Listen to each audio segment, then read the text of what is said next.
Perkenalkan, nama saya Muhammad Didi Firmansyah dari Kelompok 4 dan anggota Kelompok 4 terdiri dari Andika Najma, Ras Raiden, dari Restu Ramadan, dan Wandi Martin. Yuk.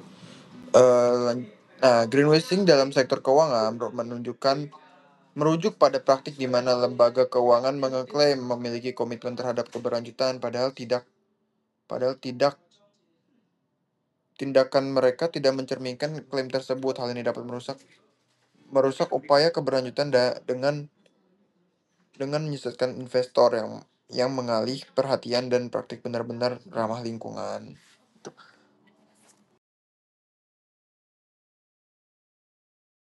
Nah, lanjut pada slide kedua, strategi yang digunakan. Strategi yang digunakan ini menunjukkan istilah yang tidak terverifikasi untuk menggambarkan produk investasi mempromosikan produk hijau tanpa dukungan nyata terhadap proyek yang berkelanjutan, lalu menyoroti suatu aspek kecil dan kebijakan dalam dampak negatif, lalu mengalihkan perhatian dan praktik nyata. Greenwashing dapat mengalihkan perhatian dari lembaga keuangan yang benar-benar berkomitmen pada keberlanjutan, sehingga menghambat kemajuan yang dapat dicapai oleh insentif yang sah. Lalu menyesatkan investor. Investor yang ingin berkontribusi pada keberlanjutan dapat terjebak dalam produk. Lanjut ke merusak kepercayaan publik. Ketika klaim greenwashing terungkap, hal ini dapat merusak reputasi lembaga keuangan dan menurunkan kepercayaan masyarakat terhadap semua klaim. Lanjut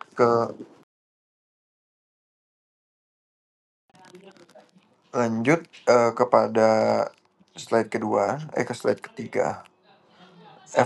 Perihal evaluasi tantangan yang dihadapi oleh institusi keuangan dalam melaporkan emisi Scope 3 dan usulan bagaimana cara untuk meningkatkan akurasi dan transparansi jumlah ilmiah buku dan sumber data ilmiah lainnya, mencantum sumber daya referensi. Pelapor emisi Scope 3 oleh institusi menghadapi tantangan seperti kurangnya data, tidak langsung dari rantai pasok, untuk institusi dapat memanfaatkan teknologi digital, dan yang terakhir untuk verifikasi data dan mengadopsi standar pelapor yang lebih ketat. Oke, dan selanjutnya yang ketiga, bagaimana institusi keuangan dapat mengatasi risiko greenwashing dalam pelaporan keberlanjutan mereka, terutama terkait dengan persyaratan CSRD. Dalam studi kasus Falcon 2024 untuk meningkatkan daya banding dan menghindari risiko greenwashing, lembaga keuangan disarankan untuk memberikan perincian yang lebih jelas terkait metode pelaporan emisi Scope 3. Hal ini mencakup adopsi pedoman pelaporan standar serta penjelasan mengenai bagaimana dan kapan lembaga akan menambahkan kategori Scope 3 tambahan ke dalam perhitungannya. Langkah tersebut perlu didukung dengan penilaian tingkat kematangan data-data Manutriti Assessment dan peningkatan sila-sila data atau data linear guna memastikan keandalan kategori Scope 3 yang akan dilaporkan di masa mendatang.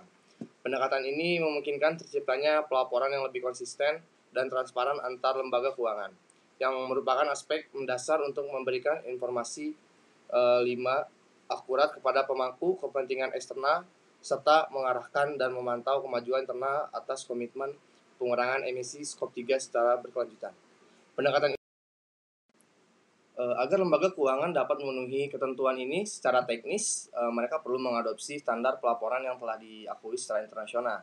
Salah satunya adalah GHG Protocol yang memberikan struktur sistematis untuk klasifikasi dan pelaporan emisi Scope 1, 2, dan 3. Standar ini membantu menciptakan pelaporan yang seragam dan mengurangi risiko ambiguitas dalam data. Selain itu, untuk pelaporan emisi dari kegiatan pembiayaan atau finance emission, lembaga keuangan dapat menggunakan panduan dari PCAF. PCAF memberikan metodologi perhitungan emisi untuk sektor keuangan dan menganjurkan penggunaan data quality score agar pemangku kepentingan mengetahui seberapa andal data yang dilaporkan.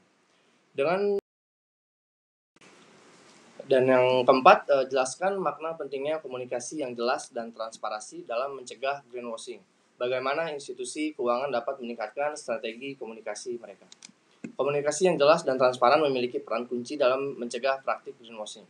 Khususnya di sektor keuangan, greenwashing terjadi ketika lembaga menyampaikan klaim keberlanjutan yang tidak akurat, ambigu, atau tidak dapat diverifikasi sehingga menyesatkan publik dan merusak kepercayaan pemangku kepentingan. Menurut laporan Falcon, bahkan inisiatif keberlanjutan yang dijalankan dengan niat baik sekalipun dapat disalahartikan sebagai greenwashing apabila tidak disampaikan secara terstruktur dan dapat dipercaya. Oleh karena itu, lembaga keuangan perlu merancang strategi komunikasi yang transparan dan didasarkan pada bukti yang kuat. Lebih lanjut dalam Oke, dan yang selanjutnya yang kelima, jelaskan mengenai peran keseimbangan dalam jumlah karbon dalam strategi keberlanjutan dan analisis risiko yang terkait dengan sistem manajemen karbon yang buruk dalam perusahaan. Peran keseimbangan karbon dalam strategi keberlanjutan, keseimbangan karbon atau bisa disebut carbon balance, merupakan kondisi di mana jumlah emisi karbon yang dilepaskan oleh aktivitas perusahaan diimbangi dengan jumlah karbon yang diserap atau dikompensasi melalui berbagai inisiatif keberlanjutan.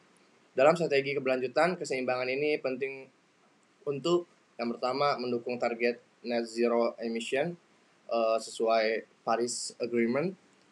Yang keduanya meningkatkan citra perusahaan di mata investor, konsumen, dan regulator. Dan yang ketiganya mengurangi dampak lingkungan secara langsung melalui efisiensi energi, penggunaan energi terbarukan, dan reboisasi. Carbon balance.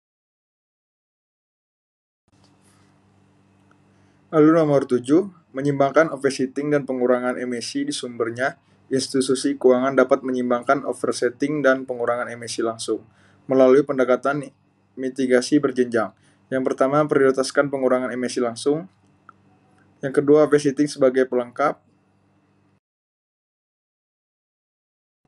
Lalu ada variasi dan metodologi, kurangnya kapasitas teknologi, kurangnya kejelasan definisi operasional, keterbatasan dalam integrasi data internal. Ke-10, data tidak tersedia untuk emisi yang dibiayai. Ke-11, tidak adanya waktu pelaporan yang konsisten. 12, tentangan dalam pelacakan sumber emisi tidak langsung. Implikasi bagi keberlanjutan jangka panjang. Positif, kombinasi pengurangan dan oversetting memberikan solusi menyeluruh untuk dekarbonisasi, memperkuat kepercayaan investor dan pemangku kepentingan. Negatif, ketergantungan pada oversetting dapat melemahkan intensif untuk inovasi hijau. Risiko greenwashing meningkatkan jika offset digunakan sebagai alibi untuk tidak mengubah proses internal. Referensinya. Lalu nomor 8, untuk memastikan klaim keberlanjutan mereka kredibel, terutama terkait dengan emisi net zero, institusi keuangan perlu mengadopsi pendekatan yang transparan, berbasis data dan terdokumentasi dengan baik. Berikut adalah beberapa langkah kunci yang diambil. Yang pertama ada komitmen yang jelas dan terukur. Yang kedua ada penyusunan dan implementasi strategi dekarbonisasi.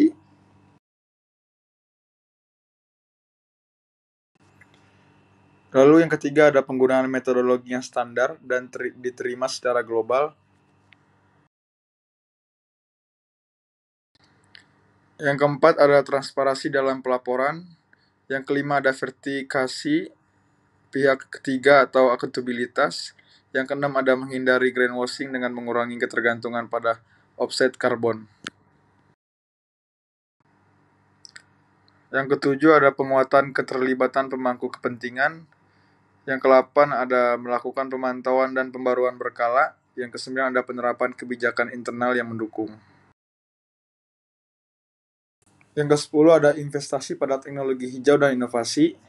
Berikut ada 10 kunci yang diambil. Ya, selanjutnya ada nomor 9. Hubungan antara komitmen keberlanjutan, institusi keuangan dan dampak lingkungannya, serta strategi penyelarasan keduanya. Jawabannya, komitmen keberlanjutan, institusi keuangan memiliki dampak langsung terhadap lingkungan melalui alokasi modal dan kebijakan pembiayaan. Institusi yang menerapkan prinsip environmental, social, and governance dalam strategi bisnis mereka cenderung mengarahkan investasi dan pinjaman ke proyek-proyek yang ramah lingkungan, sehingga mengurangi pendanaan untuk aktivitas yang merusak lingkungan. Strategi